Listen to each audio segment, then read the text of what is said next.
Hello mga katita, mga idol. Bali ngayon po ay magluluto tayo ng bulanglang with malunggay. Ayan. Bali, ito po ang mga kinakailangan nating sangkap. Kamatis po, bawang, luya, onion, eggplant, sitaw, malunggay, okra, kalabasa at konting seasoning. Siyempre po, lalagyan natin ng asin para magkaroon naman po siya ng lasa. Ayan, ito po bali yung asin. Pero hindi ko po ito ilalahat ha. Kukuha lang po tayo ng konti dyan para magkaroon ng lasa ang ating niluluto. Ayan. Bali nagpakulo na po pala ako ng tubig. Ayan. Kapag gumulo na po siya, saka po natin ilalagay yung mga pampalasa. Ayan.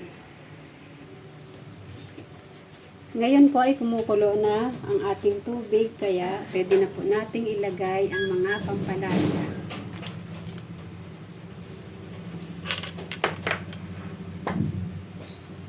Seasoning.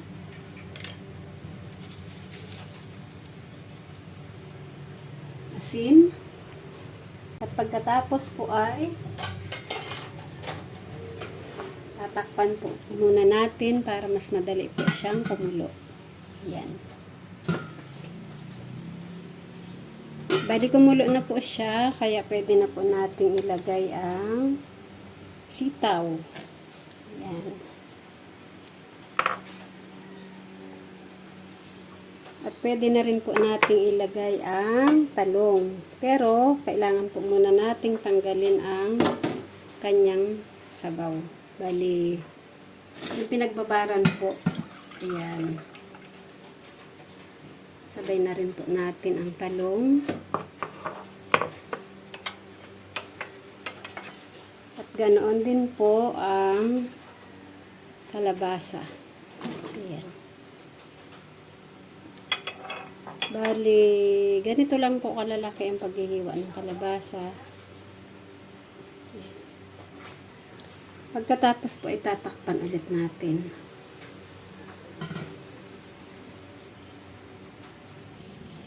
Bali, dito naman po sa kabilang kawali ay magsasalang tayo ng isda. Bali, ito po ang isda na isasalang ko. Ang tawag po dito ay hiwas. Nalagyan ko na po siya ng asin. At isasalang na lang po natin siya. Ito po ang partner natin sa bulanglang. Ayan.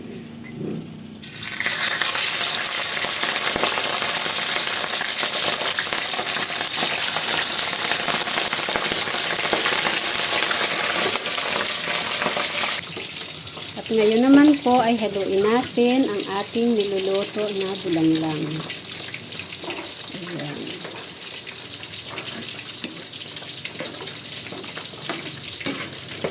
Pag malambot na po itong mga gulay, ay pwede na po natin ilagay ang malunggay. Pansulit natin. Pero bali, tikman po muna natin.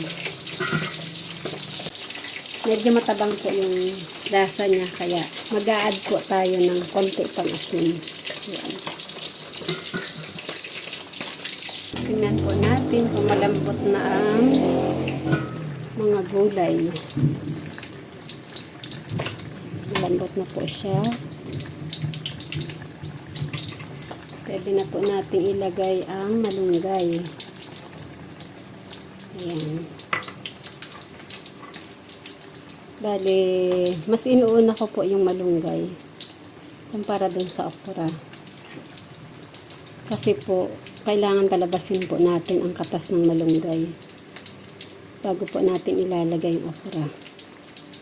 Para mas lumabas po yung sustansya niya. Takipan po ulit natin.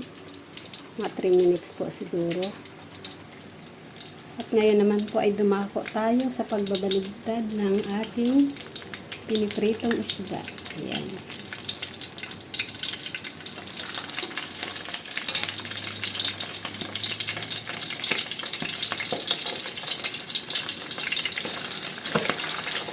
Kapag ganyan na po ang kulay niya, pwede na po natin siyang baliktarin. Ayan. Hindi ko na po siya tinakpan. Gawa ng iisa lang po ang pantakip ko. Gamit po natin dun sa kabilang kawali. Kaya na lang po muna natin siyang pumarisik.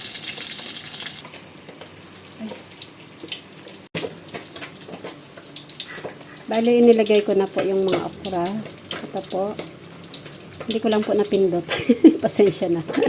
Pero panghuli po yung panghuli ko pong inilalagay yung okra.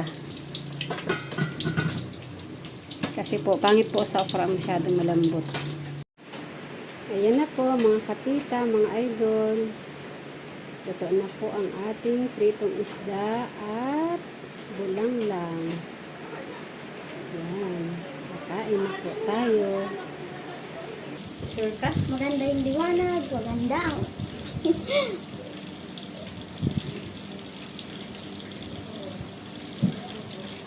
Tara po mga katita, mga idol, kain po tayo.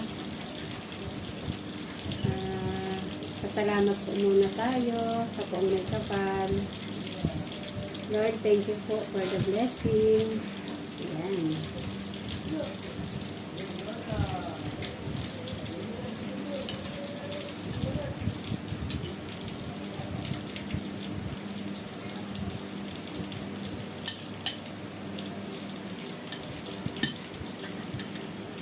Bali, mas masarap pong kumain kapag nagkakamay. Kapag isda po ang ulam natin. Ayan.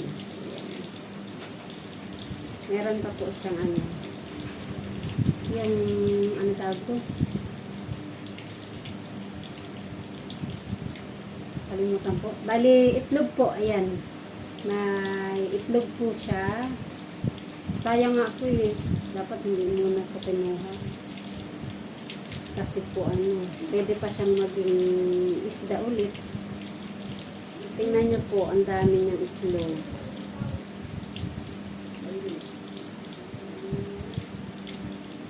Sayang naman. Dapat po kapag may mga itlog, binabalik sa dagat.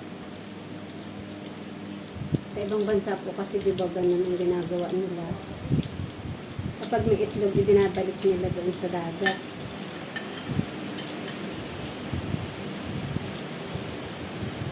Tara po, kain po tayo.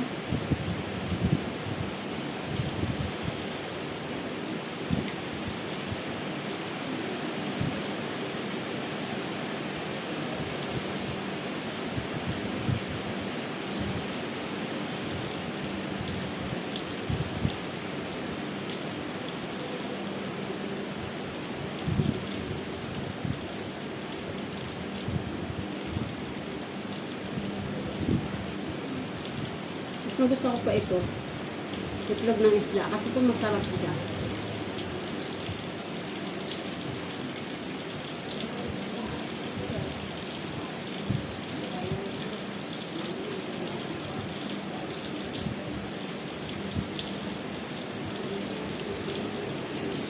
Lagyan po yung kamay ko ha. Nagugas na po ako kanina. Sasabihin niyo, hindi pa ako nagugas ng kamay.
Sarap ng gulay.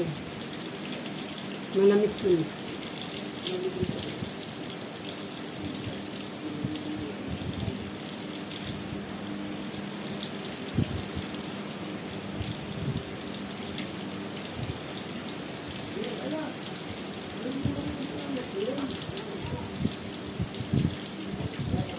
Bali, ano po pala ito? Okra po siya.